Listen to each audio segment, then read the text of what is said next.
Baie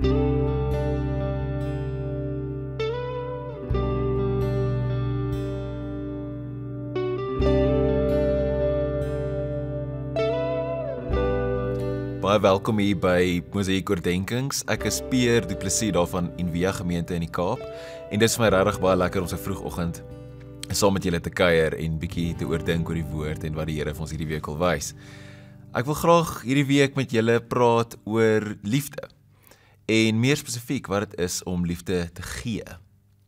Ek dink ons kultuur is baie keer bietjie obsessief om liefde te ontvang. Dis so, ons hou nogal baie van onsself en dit is vir ons lekker om ons fone op te tel of Facebook oop te maak en daar's 'n klomp rooi kolletjies wat sê hoeveel mense nou lief is vir jou vir die fotootjie wat jy geneem het van jou koffie of wat ook al. En ek dink dat ons het dalk 'n bietjie 'n oormaat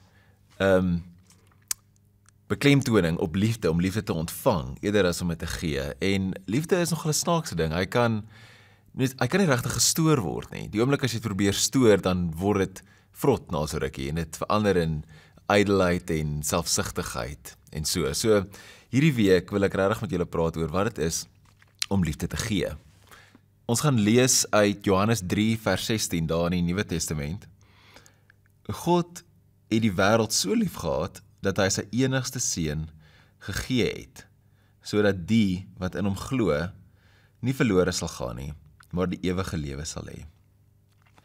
Kyk, hierdie is seker een van die mees bekendste tekste in die Nuwe Testament en een van die bekendste tekste in die hele Bybel. Ek dink amper almal in die wêreld ken dit, versekerlik in die westerlike wêreld ken dit, of jy nou 'n Christen is of nie. En ons fokus op hierdie teks is baie keer 'n klein bietjie op verkeerde plek. Ek meen, ons sien hierdie teks preek baie keer op plakate by protes, waar mense net skryf Johannes 3:16 en dan verf hulle sulke vlamme onder dit.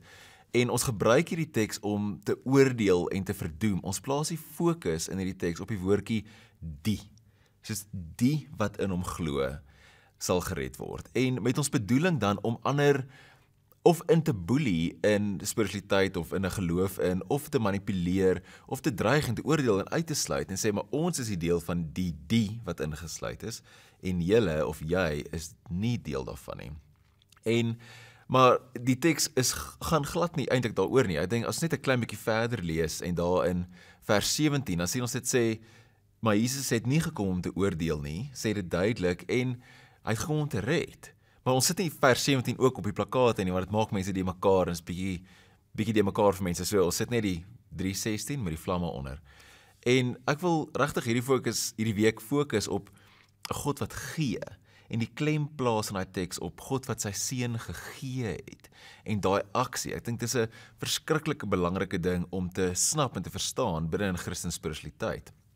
Ek lees nou die dag 'n boek van 'n baie bekende boek eintlik van 'n skrywer, en die vrou verduidelik spiritualiteit en sy sê dat sy sien dit op hierdie tipe manier dat daar sekere persone in die wêreld wat dit gemaak het om ander kant die gordyn te gaan, om in die hemel in te gaan, om die godheid te ontmoet, om oor die rivier te kan swem, of hoe ook al, of in die wolke in te gaan, of hoe ook al jy dit nou wil verstaan, maar, en dat hulle dit reg gekry op 'n sekere manier, dan kom hierdie persone terug, en hulle kom leer dan vir die res van die mense, hoor hier is hoe jy dit doen, jy doen hierdie gebedspraktyke, jy moet hierdie goeders opgee, jy moet hierdie tekste lees, en dan doen ons dit met die hoop om eintlik ook dan transcendensie te bereik, of die godheid te ontmoet, of oor te stap in die hemel in, of wat ook al die metafoor is.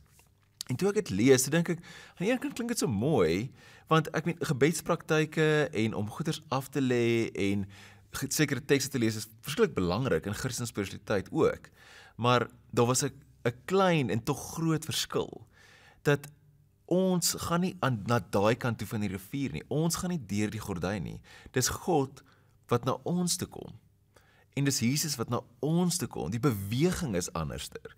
Waar baie keer spiritualiteit word verstaan as ons wat na God te beweeg, is hierdie God wat na ons te beweeg. En hierdie is 'n prentjie van God wat ons kry in die hele Bybel. Ons kry dit reg van die begin af. 'n God wat besluit om die aarde te maak, wat die plante plant, wat die skepping maak, wat die vrugte gee vir die mense, wat saam met die mens kom stap in die tuin, wat vir die mense dan kom soek wanneer hulle gesondig het. Dus God maak altyd die eerste beweging. Dis hy wat dan vir die mense klere maak. Dis hy wat dan na Abraham toe gaan, na Moses toe gaan, na Daniel toe gaan, na Dawid toe gaan. Jy kan hulle so opnoem. Elke liewe ene is dit God wat na ons toe beweeg. En Jesus ook. Jesus beweeg na ons toe. Hy beweeg na die siekes toe. Hy beweeg na die sondaars toe. Hy sê nooit vir hulle, kom na my toe, of kom saam met my, of kry my daar in die tempel, of wat ook al nie. Hy gaan waar hulle is. En Jesus gee die brood en die wyn. Hy gee sy liefde. Hy gee sy heiligheid. Hy gee homself aan die kruis op jou. En hierdie is die groot verstaan wat ons nodig het in Christendom. En ek dink dat die uitnodiging hierin is dat ons koppe 'n klein bietjie anders swaai.